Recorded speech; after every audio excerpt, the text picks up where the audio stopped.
1 Aksi Nyata Modul 1.4 Budaya Positif oleh Futsyatur Rizko dari TK Islam Miftahul Ulum Kumayun.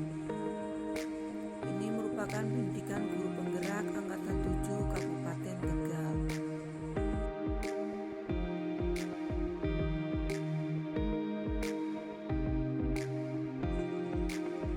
Perkenalkan, saya Futsyatur Rizko, calon guru penggerak dengan fasilitator Bapak Mustaqim dan pengajar praktik Bapak Muhammad Nana Afisiena.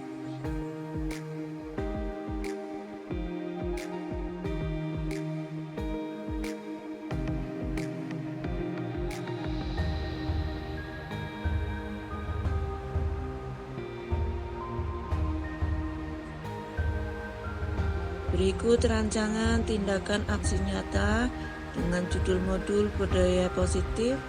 Nama peserta Futsyatur Rizko. Latar belakang: membangun karakter dapat dilakukan dengan cara pembiasaan yang baik. Pembiasaan inilah yang dikatakan dengan budaya.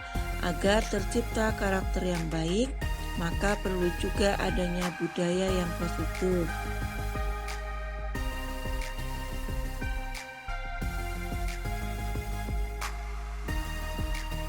Tujuan aksi nyata: membentuk karakter yang baik dan merdeka belajar bagi peserta didik.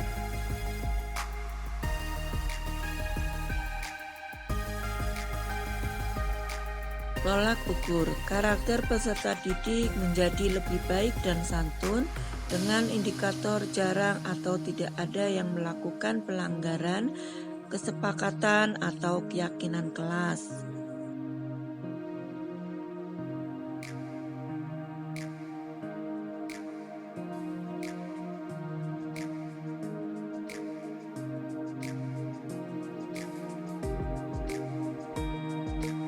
Lini masa tindakan: langkah-langkah tindakan yang akan dilakukan. Yang pertama, menjelaskan tentang budaya positif. Yang kedua, membuat kesepakatan kelas tentang budaya yang akan dilakukan. 3. Menjadi contoh bagi kelas lain. 4. Mengajak kelas lain agar ikut melaksanakan budaya tersebut. 5. Menjadikan budaya. Dukungan yang dibutuhkan: yang pertama, kesepakatan dengan peserta didik. Yang kedua, kepala sekolah. 3. Rekan sejawat.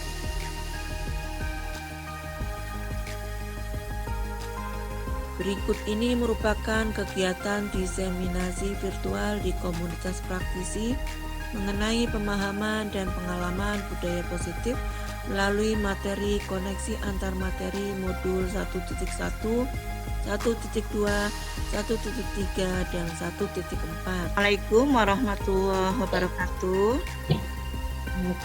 Waalaikumsalam warahmatullahi wabarakatuh. Gimana ibu-ibu semuanya sehat? Alhamdulillah. Ya, sambil menunggu yang lain ya, saya screen materi yang akan saya presentasikan ya Ibu. Sebelumnya saya ucapkan terima kasih. Saya awali dulu. Kembali lagi ya, Assalamualaikum warahmatullahi wabarakatuh. Waalaikumsalam warahmatullahi wabarakatuh. Segala puji bagi Allah yang telah melimpahkan segala rahmat pada kita semuanya, sehingga kita bisa bertemu di forum ini ya, di forum Zoom dalam acara untuk presentasi tentang materi yang akan saya sampaikan terkait dengan modul 1.1, 1.2, 1.3, 1.4 ya dari kegiatan program pendidikan guru penggerak.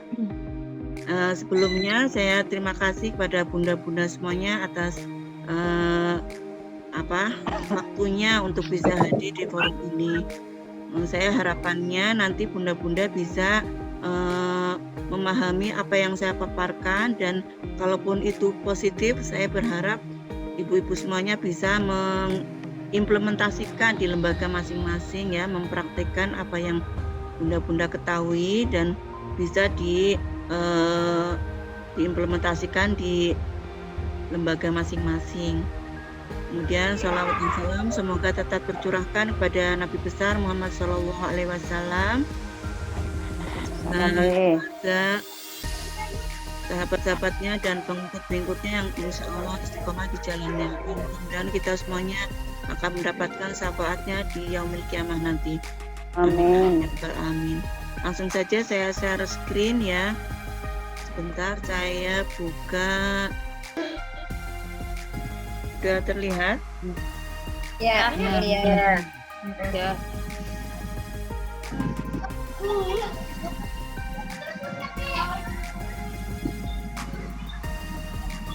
Ini ada yang masuk. Sinyalnya susah. Ini muter-muter. Tapi sudah tampil belum? Ya, Mi. Sudah. Sudah. Alhamdulillah. Sambil menunggu yang lain ya. Ini terkait dengan materi yang sudah saya dapatkan ya Bunda ya, selama di kegiatan program pendidikan guru penggerak ya. Untuk melakukan aksi nyatanya, saya harus menyampaikan beberapa hal, terutama terkait materi pada modul 1.4 ya, budaya positif. Namun sebelum itu beberapa materi ya yang terdapat dalam modul 1.2 ya, 1.1, 1.2, dan 1.3 itu ada keterkaitannya. Dimohon yang masih ada audionya di ya. Kemudian tadi kembali kepada koneksi antar materi ya, tadi materi 1.1, 1.2, 1.3 dan 1.4. Nah, ini terkait dengan kegiatan yang selama saya ikuti ya. Kami dengan fasilitator Bapak Mustaqim ya. Oh ya, sepertinya saya perlu perkenalan atau tidak usah ya? Insya Allah sudah pada kenal semua ya, karena kita teman sejawat ya. Namun untuk supaya beberapa yang mungkin ada beberapa yang belum kenal, saya Budiatur Rizko ya dari TK Islam Miftahul Ulum Kumayun akan memaparkan tentang koneksi antar materi ya. Saya dengan fasilitator Pak Mustaqim, kemudian dengan pengajar prakteknya Bapak Muhammad Nana Alfisyena. Bunda-bunda sekalian, ini terkait ya dengan materi ya, keterkaitan antar materi. Materi modul 1.1 ya tentang filosofis pemikiran Ki Hajar Dewantara, ya terkait juga dengan pada modul 1.2 ya, nilai dan peran guru penggerak.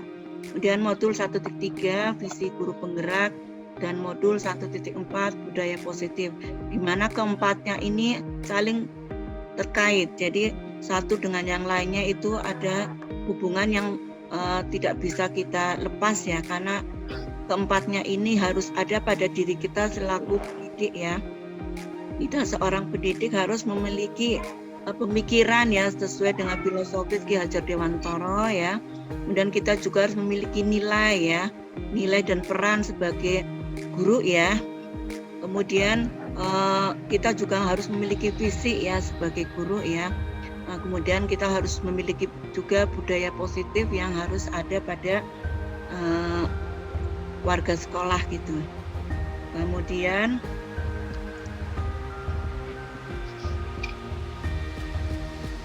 untuk nantinya akan ada tujuan akhirnya ya, setelah kita mempelajari filosofi pemikiran Ki Hajar Dewantara ya, nilai dan peran guru penggerak, visi guru penggerak, dan adanya budaya positif, kita akan menuju pada profil pelajar Pancasila, di mana anak-anak didik kita diharapkan memiliki profil pelajar Pancasila, yaitu mandiri ya, bernalar kritis, kreatif, bergotong royong, kemudian berkebinekaan global ya. Kemudian tadi yang pertama ya, beriman, itu yang penting sekali ya.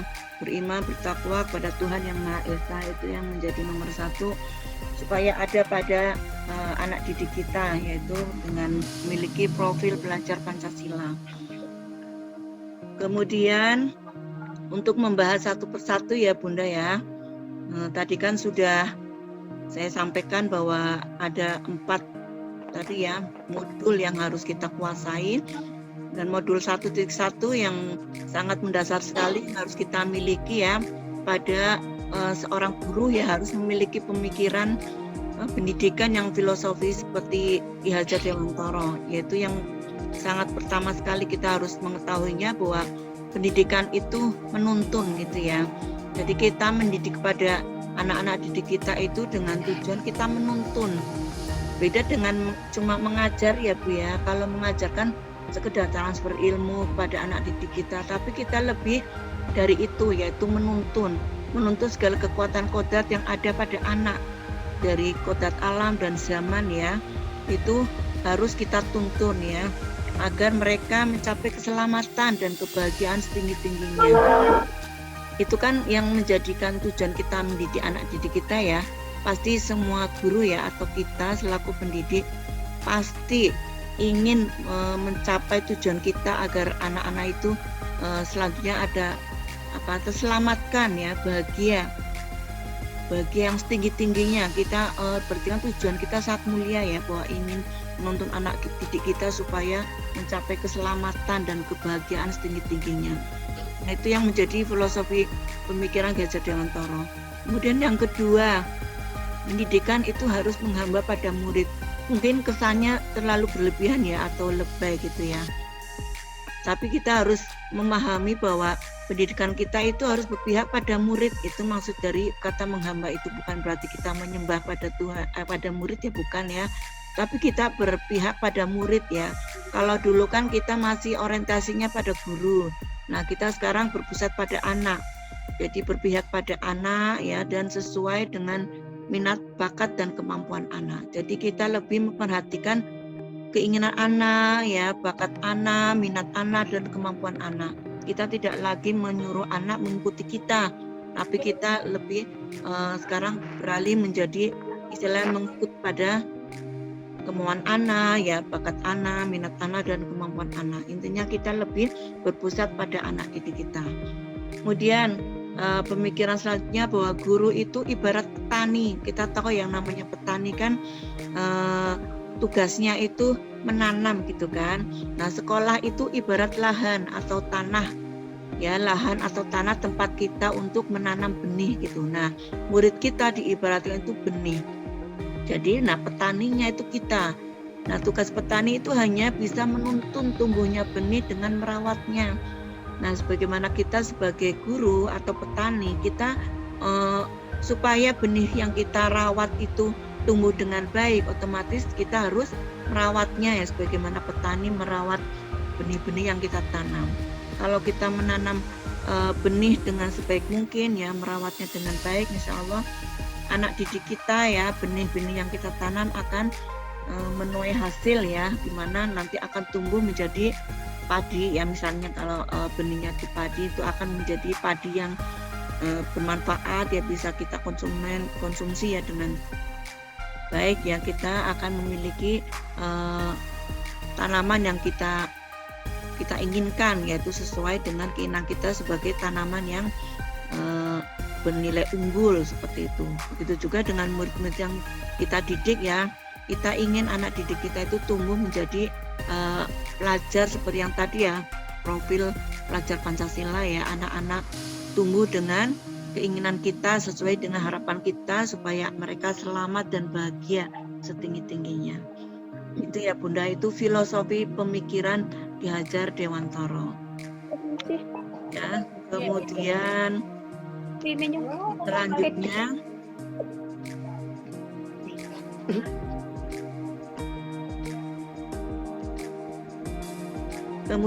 nilai dan peran Bunda. Kayaknya mikir mencet apa sih? Mitija, suaranya di-unmute dulu Mi. Kemudian kita beralih ke tadi materi kedua ya, modul 1.2. Kalau tadi modul 1.1 tentang filosofis pemikiran Ki Hajar Dewantara, sekarang kita beralih kepada nilai dan peran guru penggerak ya. Kita sebagai guru itu karena saya sebagai guru penggerak otomatis harus bisa menggerakkan bunda-bunda semuanya supaya bisa mengikuti kita gitu ya.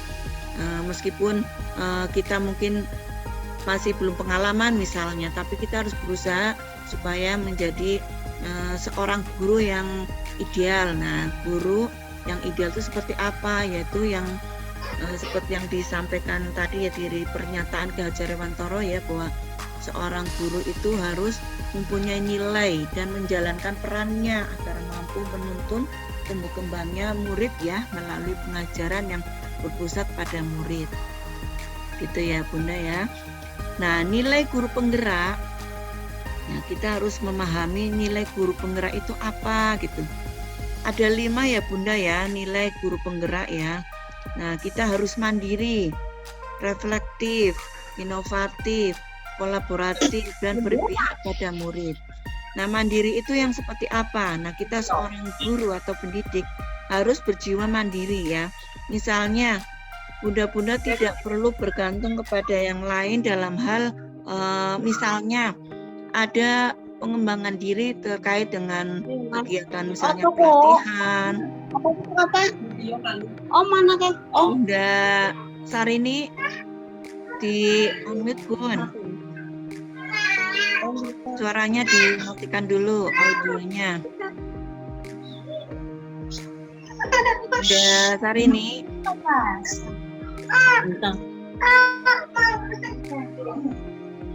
Kembali ya. Tadi bahwa seorang guru harus memiliki nilai ya. Sebagaimana nilai guru penggerak ya. Yang pertama tadi mandiri. Misalnya ada kegiatan Bu Sarini, halo.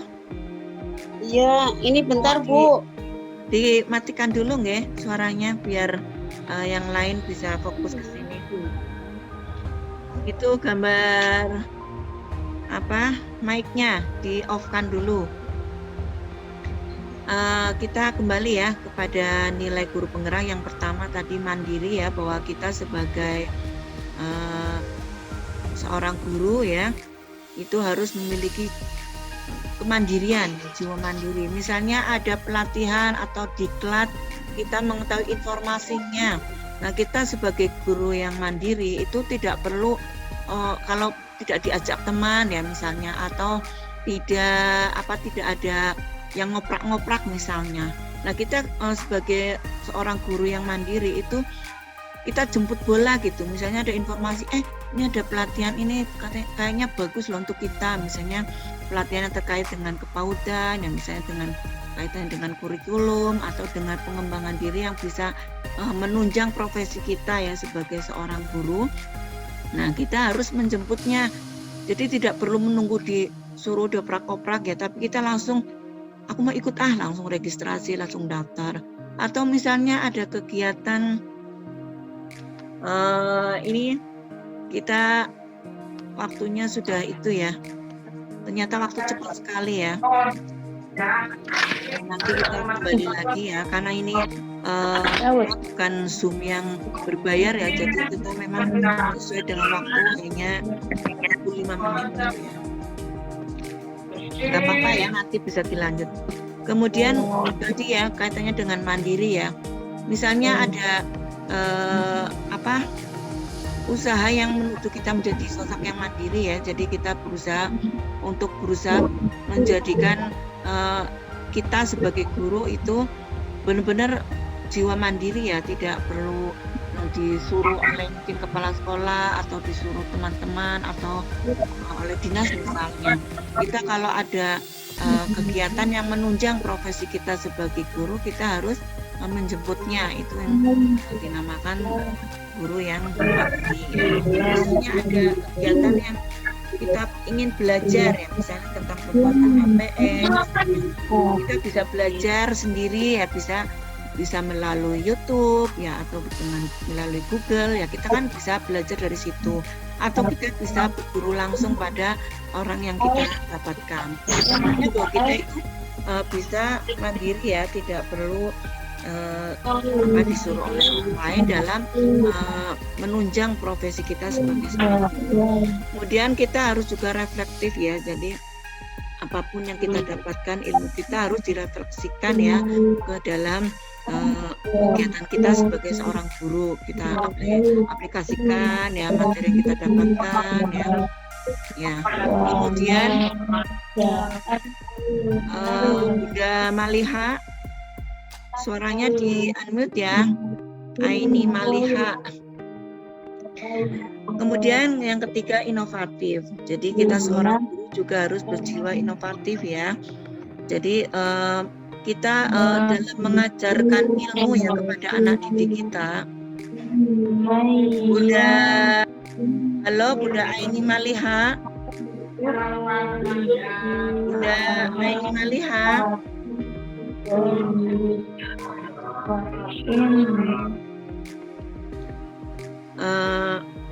Kepada Bunda yang lain ya, mohon di unmute ya. Kembali kepada tadi ya, bahwa seorang guru harus berjiwa inovatif ya, yaitu berjiwa inovasi ya. Maksudnya apa? Misalnya Bunda itu sebagai seorang guru dalam mengajarkan kepada anak tidak monoton ya, misalnya dengan klasikal terus, tapi harus dengan metode atau model pembelajaran yang inovatif. Misalnya dengan mengajak anak dengan berkreasi ya, jadi ada jiwa-jiwa inovatif pada guru gitu. Mungkin dengan model pembelajaran yang sekarang sedang booming ya, dengan LOSPAT ya, dengan STEAM ya, atau dengan PBL ya, atau dengan kegiatan-kegiatan yang membuat anak bergairah untuk belajar. Mungkin dengan metode bercerita dengan alat peraga ya, dengan buku cerita, dengan sering outbound misalnya ya. Nah itu akan membuat anak didik kita itu termotivasi untuk belajar lebih semangat gitu. Karena kalau kita metodenya dengan yang itu aja ya, misalnya dengan klasikal ya, atau dengan ceramah, metode ceramah, itu anak kan pasti akan bosan. Nah kita harus mempunyai jiwa inovatif, mungkin dengan belajar pada orang yang sudah senior ya, itu kan banyak yang bisa kita gali ilmunya, atau dengan mencari referensi ya, mungkin di YouTube atau di Google ya, atau di pada orang-orang yang sudah banyak berkiprah di dunia pendidikan ya. Kemudian untuk nilai selanjutnya yaitu kolaboratif. Nah kita seorang guru itu harus memiliki jiwa kolaboratif ya, yaitu mau kerjasama dengan orang lain. Jadi misalnya kita memiliki pengetahuan apa, itu jangan untuk diri sendiri ya. Ini kan di sini banyak seorang operator juga ya. Nah itu kalau misalnya sudah mengetahui, seperti misalnya Bu Harmoni memahami masalah kurikulum merdeka, yaitu harus mengajak orang lain untuk bisa berkolaborasi ya. Atau misalnya ada yang sudah memahami tentang cara membuat misalnya ya dari Canva ya, tentang video pembelajaran, atau tentang membuat APE yang sangat bagus lah, itu bisa ditularkan ilmunya kepada orang lain, mengajak teman-temannya yang sejawat ya, misalnya teman IGTKI atau teman gugus, itu dengan mengajaknya sehingga yang tadinya tidak tahu jadi tahu ya. Jadi membagi ilmu kita, jadi sering berkolaborasi. Yang paham tentang ilmu apa, misalnya tentang kepaudan, yang tentang IT ya, atau tentang kurikulum ya, itu kita ajak bersama supaya saling berbagi informasi, berbagi ilmu ya. Atau mengetahui informasi apa gitu, kita tularkan kepada yang lain. Jadi intinya kita tidak hanya pinter buat sendiri ya, tapi untuk orang lain. Itu fungsinya kita sebagai seorang guru ya, harus bisa berkolaboratif ya. Makanya saya banyak mengundang para operator di sini, maksudnya seperti itu, supaya mau berbagi ya. Saya menyediakan ini Zoom bisa untuk berbagi di sini ya. Atau mungkin bisa punya Jimit boleh ya, kalau misalnya tidak ingin offline ya. atau mau offline juga bisa ya, mengajak mungkin dalam forum gugus ya, kita kan semuanya ada wadah-wadahnya ya, di IGTKI ya, atau di gugus atau KKG, itu bisa berkolaborasi di situ. Kemudian nilai selanjutnya yaitu berpihak pada murid.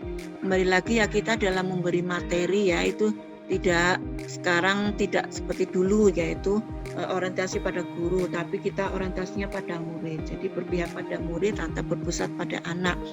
Jadi apa yang diinginkan anak ya, makanya ini kan sekarang kurikulum Merdeka Belajar. Nah itu kita berorientasinya pada anak didik kita.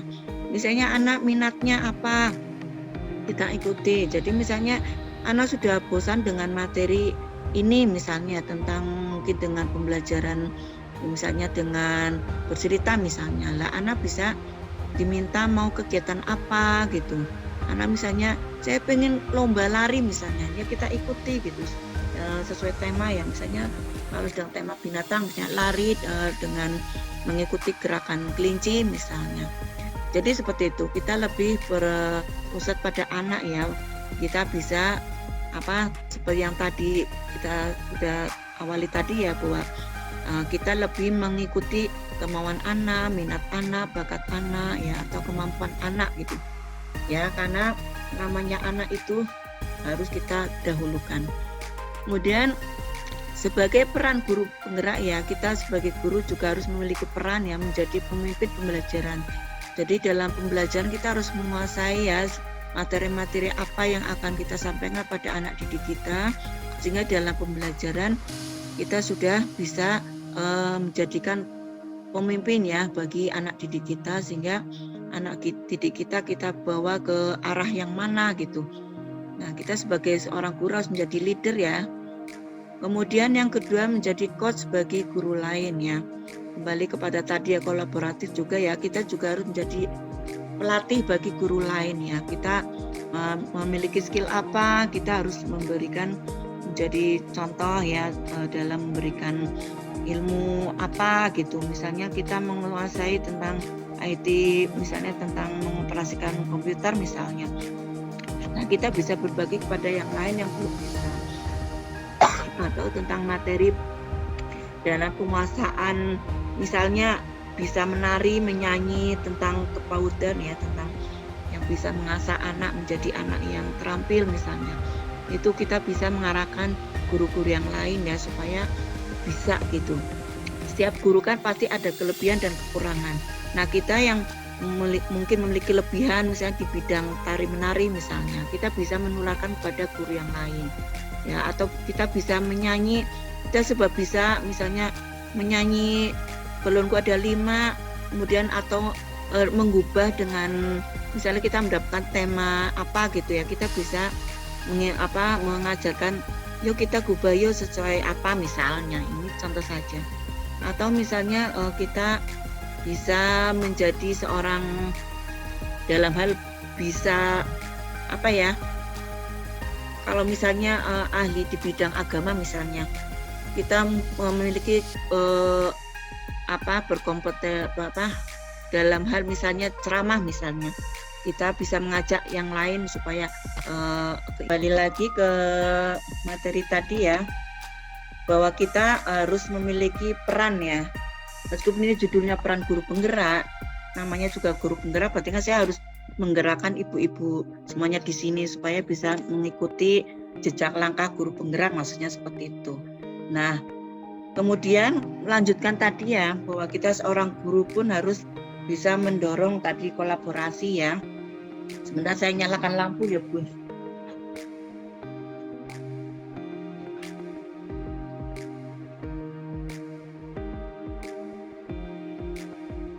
Kembali ya, tadi bahwa seorang guru harus bisa mendorong kolaborasi. Jadi setiap kita harus punya jiwa mau berkolaborasi. Jadi saling melengkapi, ibaratnya intinya seperti itu. Jadi kita punya kemampuan di bidang, misalnya kita di bidang fisik motorik misalnya, suka berolahraga, bisa senam segala macam. Nah, yang punya kemampuan seperti itu, nah kita ajak teman-teman yang tidak bisa senam, nah seperti itu contohnya. Kemudian jadi saling kerjasama. Kemudian mungkin ada yang bisa menguasai hal apa ya, misalnya kurikulum misalnya ya, seperti Bu Harmoni misalnya. Lah itu bisa mengajak yang lain saling belajar, berbagi gitu. Atau yang memiliki kemampuan di bidang IT misalnya, cara mengoperasikan laptop ya, komputer, atau cara browsing misalnya. Nah itu bisa mengajak yang lain. Atau dalam kemampuan bisa membuat APE sederhana ya untuk menunjang pembelajaran. Nah kita bisa mengajak yang lain. Kita kan punya wadah yang namanya Gugus ya, IGTKI, itu bisa ditularkan di situ. Kemudian mewujudkan kepemimpinan murid. Jadi kita harus bisa mewujudkan ya supaya murid-murid kita itu menjadi murid yang berjiwa leader gitu. Jadi kita sebagai pemimpin juga bisa membawa anak didik kita menjadi leader. Nah, bagaimana caranya? Kita harus melatih anak mandiri ya. Anak kan untuk bisa menjadi leader kan itu harus bisa mandiri ya, ada keberanian. Makanya kita sering kan mengajak anak berani tampil di depan, berani maju, ya berani memanjat misalnya. Intinya supaya ada terwujudnya kepemimpinan murid. Ya, walaupun masih TK misalnya atau masih KB ya, masih PAUD. Dari kecil kalau sudah dilatih mandiri, dilatih jadi pemimpin ya, anak terbiasa memimpin. Nah, contohnya misalnya Mumtaz itu kan ya, itu ada jiwa memimpin, lah itu bisa diarahkan, dikembangkan gitu. Atau misalnya ada anak yang suka mengatur kelas gitu, lah itu bisa diarahkan supaya menjadi jiwa pemimpin gitu. Kemudian yang terakhir menggerakkan komunitas praktisi. Nah, seperti tadi kaitan dengan kolaborasi ya, kita juga bisa menggerakkan komunitas praktisi. Misalnya seperti Bu Tati ya, itu kan sebagai ketua IGTKI itu bisa menggerakkan, yuk kita bikin komunitas apa gitu. Kayak kemarin misalnya ada komunitas yang goes itu ya, itu contoh saja. Nah itu kaitannya dengan intinya mengumpulkan yang komunitas praktisi. Misalnya kita sebagai guru PAUD berarti bisa menggerakkan adanya perkumpulan-perkumpulan guru PAUD, misalnya yuk kita membentuk komunitas apa kayak kemarin goes ya, atau mungkin ada komunitas apa gitu, yuk kita bikin perkumpulan yang bisa membawa kita pada arah yang positif gitu. Misalnya pelatihan apa gitu kaitannya dengan PAUD gitu. Misalnya yuk kita bikin, itu kan sudah memiliki banyak komunitas kan, ada IGTKI, ada Gugus, lah itu digerakkan. Jadi walaupun sudah memiliki wadahnya, kita tidak hanya diam di tempat ya, tapi kita bisa menggerakkan komunitas itu menjadi lebih aktif. Misalnya komunitas apa tadi, PKG misalnya, misalnya kita sebagai ketua atau sebagai pengurus kita bisa menggerakkan PKG menjadi lebih aktif, seperti Mikulsum ya yang sering menggerakkan itu ya. Atau misalnya kita sebagai seperti Bu Tati ya, ketua IGTKI, lah itu kan bisa menggerakkan yang lain supaya lebih aktif lagi di IGTKI. Jadi maksudnya seperti itu kita harus memiliki peran seperti itu. Kemudian kepada slide selanjutnya ya, bahwa kita seorang guru juga harus memiliki visi ya. Nah, visi seorang guru itu dalam mewujudkan suatu perubahan itu kan diperlukan visi dan langkah-langkah yang tepat dalam mencapainya. Nah, visi itu dapat terwujud jika terdapat kerjasama dengan semua warga sekolah. Oleh karena itu dalam mewujudkan visi itu diperlukan langkah konkret ya, menggunakan metode inquiry apresiatif dengan tahapan bagja. Jadi inquiry apresiatif itu tahapan bagja ya, itu ada beberapa tahapannya. Jadi kalau kita ingin membuat visi perubahan ya, itu yang pertama membuat pertanyaan, itu tahapan bagja ya. Jadi buat pertanyaan ya, ambil pelajaran, gali mimpi, jabarkan rencana, atur eksekusi. Misalnya kita mau membuat visi supaya anak didik lebih mungkin lebih agamis misalnya, lebih berakhlakul karimah misalnya. Nah kita membuat list pertanyaan-pertanyaan, apa yang kita ingin capai misalnya, apakah anak didik bisa mengikuti visi kita ya, misalnya ingin anak kan selama ini mungkin belum terlalu agamis misalnya, berarti kita harus membuat pertanyaan, apakah bisa anak diarahkan kepada kegiatan yang lebih mengarah pada akhlakul karimah misalnya. Kemudian kalau sudah membuat list pertanyaan-pertanyaan untuk jadikan visi nantinya, ambil pelajarannya gitu. Pelajarannya seperti apa kita ambil ya, mungkin dengan seringnya kita praktek sholat misalnya, kita sering praktek ngaji misalnya, itu sekedar contoh saja. Atau hal-hal yang terkait dengan, pokoknya yang terkait dengan visi kita mengambil pelajaran itu sesuai dengan yang akan kita buat visi kita. Dan menggali mimpi kita. Misalnya kita kan yang namanya seorang guru pasti punya impian ya, saya ingin anak didik kita itu misalnya menjadi seorang hafidz misalnya. Nah makanya kita menggalakkan kegiatan tahfidz Quran misalnya, itu kan karena memang sesuai visinya gitu.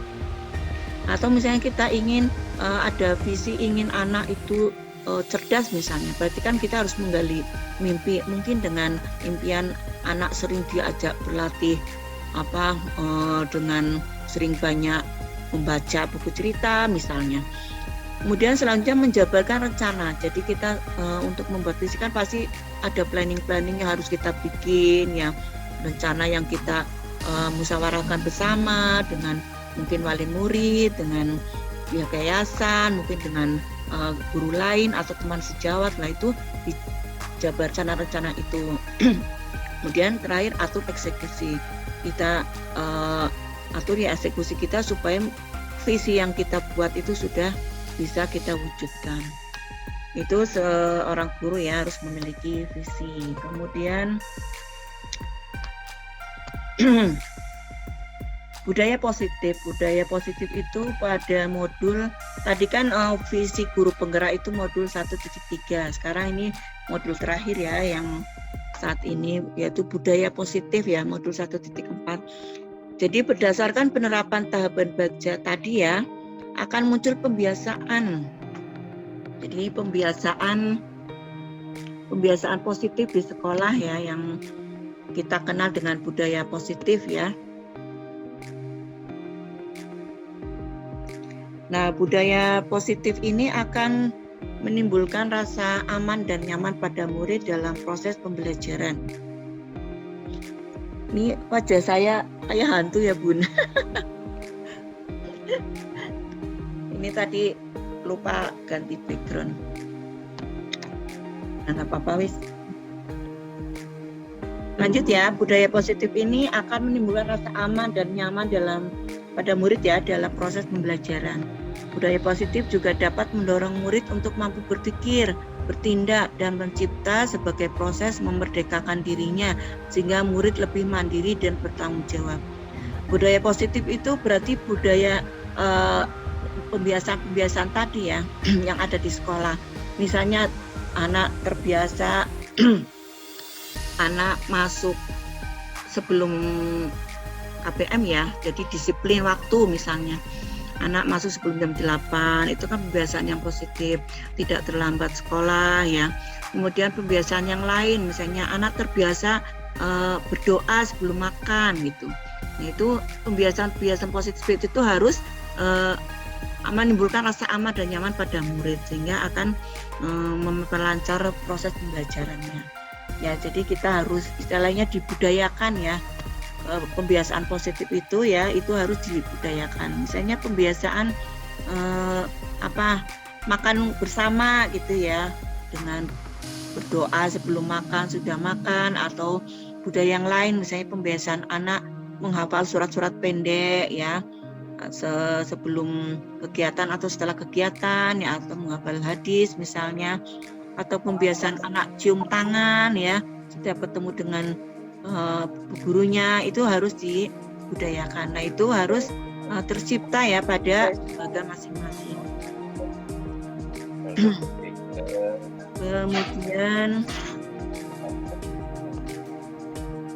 Kemudian pada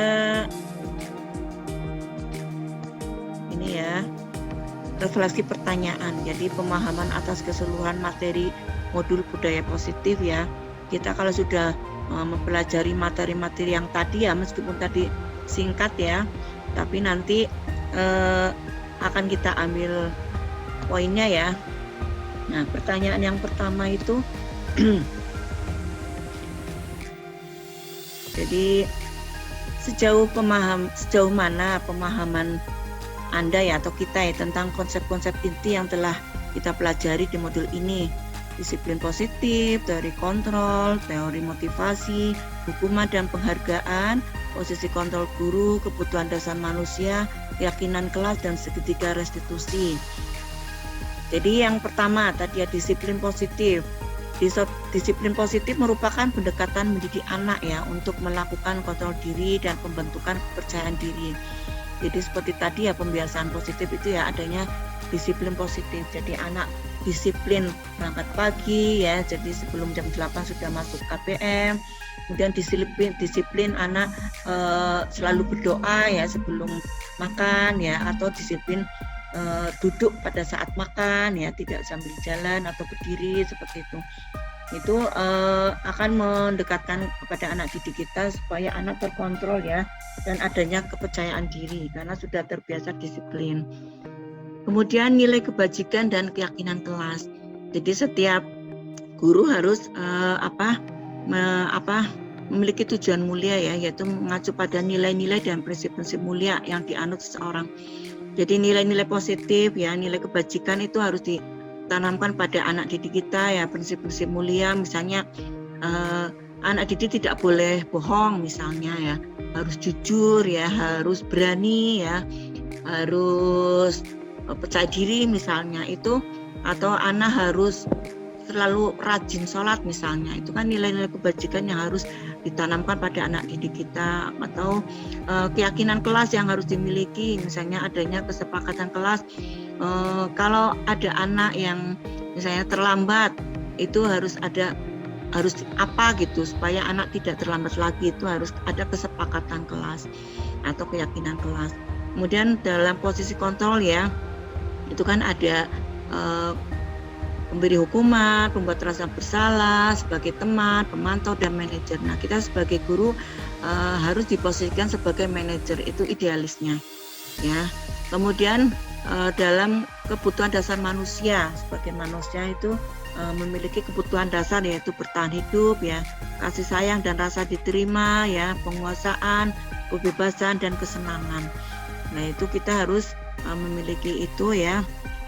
Kemudian yang kelima, segitiga restitusi, yaitu menstabilkan identitas, validasi tindakan yang salah, dan menanyakan keyakinan. Itu pertanyaan yang pertama ya yang harus kita jawab ya. Kemudian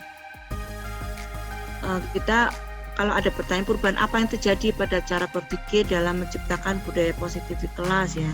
Apakah Anda atau kita sudah mempelajari modul ini? Nah, kalau kita sudah mempelajari modul ini, kita akan menciptakan budaya positif di kelas gitu kan ya. Harus melibatkan siswa ya. Kemudian bisa dalam perencanaan ya, kita melibatkan siswa, kemudian bisa mewujudkan kelas ya atau sekolah yang nyaman ya. Kemudian perubahan lainnya apa, misalnya tadinya kita suka misalnya menghukum ya atau membuat rasa bersalah, nah itu kan kurang tepat, dan kita kembali berubahnya dalam posisi kontrol yaitu sebagai manajer ya, dan menerapkan segitiga restitusi itu. Oh ya Bunda, ini mau sampai jam berapa ya? Kemungkinan jam 5 selesai ya. Nah, intinya bahwa kita setelah mempelajari modul-modul ini ya, kita ada perubahan ya, dan kita harus bisa mengimplementasikan pada lembaga-lembaga kita. Ini karena ini kaitannya dengan, ini kan pertanyaan sebenarnya untuk saya gitu ya. Nah, saya hanya menyampaikan tadi yang terkait dengan tadi ya, yang keempat modul itu yang harus ada pada diri seorang guru. Jadi kita kembali lagi kepada ini tadi ya, supaya kita lebih untuk kembali ke tadi ya, bahwa kita seorang guru itu harus memiliki pemikiran sebagaimana Ki Hajar Dewantara ya tadi ya, bahwa kita mendidik itu tidak hanya sekedar mengajarkan ilmu kepada anak didik kita ya, mentransfer ilmu, tapi lebih menuntun gitu. Intinya seperti itu. Jadi kita berpusat pada anak dalam proses pembelajaran kita, tidak seperti dulu ya berpusat pada guru, tapi sekarang berpusat pada anak itu. Kemudian nilai dan peran guru ya, kita juga harus memiliki nilai ya. Seperti ini saya kembalikan lagi ya. Ini yang ketiga ini kita harus memahami betul ya. Insya Allah bunda-bunda sudah langsung hafal ya, bahkan mungkin sudah mendengar, sudah mengetahui ini ya. Ini sekedar mengingatkan saja ya, supaya kita kembali ke awal ya, bahwa kita harus mengikuti pemikiran Ki Hajar Dewantara ya, bahwa kita menuntun segala kekuatan kodrat pada anak ya, agar kembali ini mencapai keselamatan dan kebahagiaan setinggi-tingginya. Kemudian pendidik harus dalam pendidikan itu berpihak pada murid gitu ya. Dan yang ketiga, guru sebagai petani, diibaratkan sebagai petani. Kemudian untuk nilai kita sebagai guru ya, itu harus memiliki nilai ini yang 5 tadi ya. Insya Allah sudah bisa dipahami. Dan untuk peran kita juga yang 5 tadi. Itu saja ya Bunda, karena ini sudah jam 5. Untuk menutup kegiatan ini, insya Allah sudah bisa dipahami ya Bunda-Bunda. Selanjutnya saya share screen dan saya tutup ya, stop share ya.